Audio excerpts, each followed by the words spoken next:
যারা যারা বাইরের বিস্কিট পছন্দ করো না বাট হেলদি খেতে চাও, কিছু মুখরোচক, তারা এই রেসিপিটা ফলো করে একটা সুন্দর বিস্কিট বানিয়ে নিতে পারো।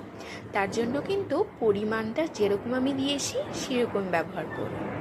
এই বিস্কিটের মেন ইনগ্রিডিয়েন্টসই হলো আটা, যেটা শরীরের পক্ষে খুব ভালো।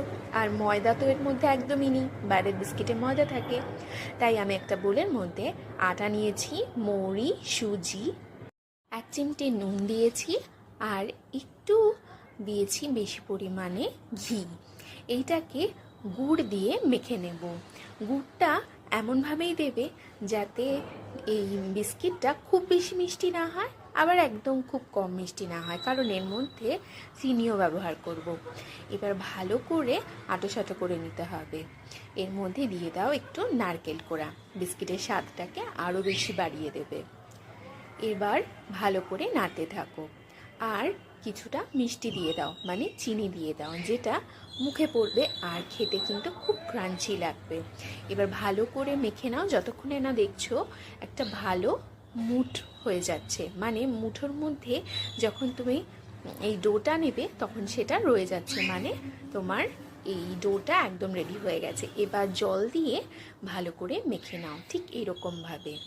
এখানে অনেক সময় দুধ দেওয়া হয়, কিন্তু দুধ দিলে এই বিস্কিটটা বেশি দিন থাকে না, তাই আমি এখানে একটু জল দিয়ে মেখেছি। এবার ভালো করে কিছুক্ষণ মেখে রেখে দাও যাতে সুজিটা একটু ফুলে যায়।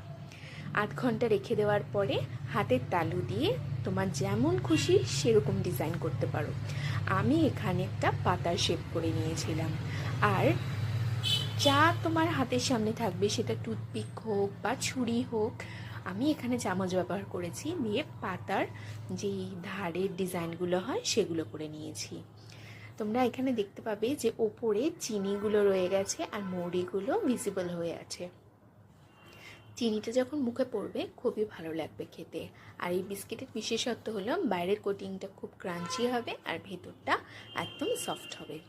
এবার লো টু মিডিয়াম আঁচে সাদা তেল গরম করে এই বিস্কিটগুলোকে ভেজে নাও। দেখো আমার বিস্কিটগুলো কিন্তু ভাজতে মোটামুটি 15 থেকে 20 মিনিট লেগেছে, আর উল্টে পাল্টে দিতে হবে। আর এই বিস্কিটের মধ্যে গুড় আর চিনি থাকার জন্যই কিন্তু কালারটা এরকম এসছে। এবার আমি দুটো ব্যাচে এরকম করে ভেজে নিয়েছি বিস্কিটটা। এই বিস্কিটটা বিহারের একটা প্রসিদ্ধ বিস্কিট, নাম হচ্ছে ঠেকুয়া। আর তোমরা এটা অনেক দিন স্টোর করে রাখতে পারো।